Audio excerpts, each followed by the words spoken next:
Australia की Sydney में बोंडी बीच पर हुए आतंकी हमले की गूंज अब भी दुनिया भर में सुनाई दे रही है।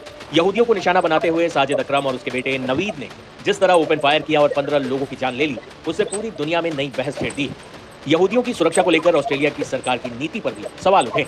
वहीं ऑस्ट्रेलिया में भी प्रवासियों पर नए सिरे से बहस शुरू हो गई। ऑस्ट्रेलिया में बोंडी बीच अटैक के बाद क्या कहा जा रहा है, वहां की स्थानीय मीडिया क्या कह रही है, सबसे पहले आपको ये दिखाते हैं। ऑस्ट्रेलियन ब्रॉडकास्टिंग कॉर्पोरेशन यानी एबीसी न्यूज ने इस घटना पर लिखा। हमने अमेरिकी लॉ एनफोर्समेंट की ओर से दी गई एक ब्रीफिंग की समीक्षा की है। उसके अनुसार साजिद अकरम और नवीद अकरम कथित तौर पर यहूदियों के कार्यक्रम स्थल के पास एक ओवरपास ब्रिज पर खड़े थे और जनसंहार को अंजाम देते समय अल्लाह अकबर के नारे लगा रहे थे।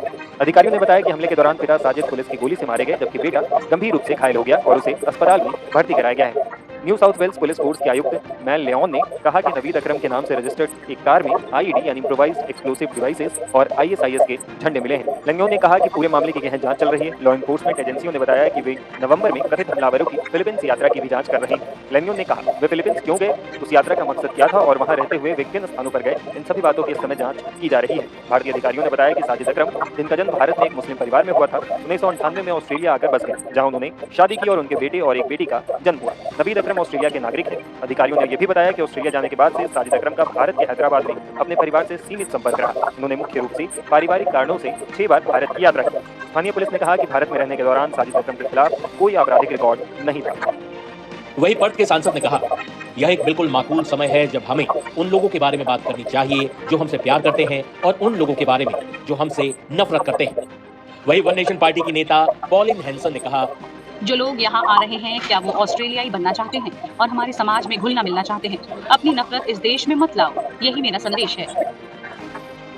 दुनिया के इकलौते यहूदी देश इजराइल के प्रधानमंत्री बेंजामिन नेतन्याहू ने इस घटना के लिए ऑस्ट्रेलिया सरकार के लचर रुख को जिम्मेदार ठहराया। इजरायली अखबार हारेट्स के मुताबिक इजराइल के प्रधानमंत्री बेंजामिन नेतन्याहू ने इस हमले पर कहा, ऑस्ट्रेलिया की नीतियां यहूदी विरोधी आग में घी डालने का काम कर रही हैं। यहूदी विरोध एक कैंसर है जो तब फैलता है जब नेता चुप रहते हैं। कुछ महीने पहले मैंने ऑस्ट्रेलिया के प्रधानमंत्री को एक पत्र लिखा था। मैंने उन्हें लिखा था कि उनकी नीति यहूदी विरोधी आग में घी डालती है। यह आपकी सड़कों पर यहूदियों के प्रति नफरत को बढ़ावा देती है। यहूदी विरोधियों के खिलाफ मौजूदा कमजोर रुख के बजाय उनसे ताकत से निपटना होगा। आज ऑस्ट्रेलिया में ऐसा नहीं हुआ। वहीं इजरायली मीडिया भी ऑस्ट्रेलिया में लगातार हो रहे यहूदियों पर हमले के प्रति ऑस्ट्रेलियाई सरकार के लचर रुख की आलोचना कर रही है। इजराइल के अखबार द यरूशलम पोस्ट ने लिखा, बोंडी बीच पर हनुक्का फेस्टिवल के दौरान हुए भयानक आतंकवादी हमले से यह भ्रम दूर हो जाना चाहिए कि ऑस्ट्रेलिया लोकतांत्रिक दुनिया में फैल रही हिंसक भावनाओं से अछूता है। यह कोई अचानक घटित घटना या आंतरिक यहूदी मुद्दा नहीं था।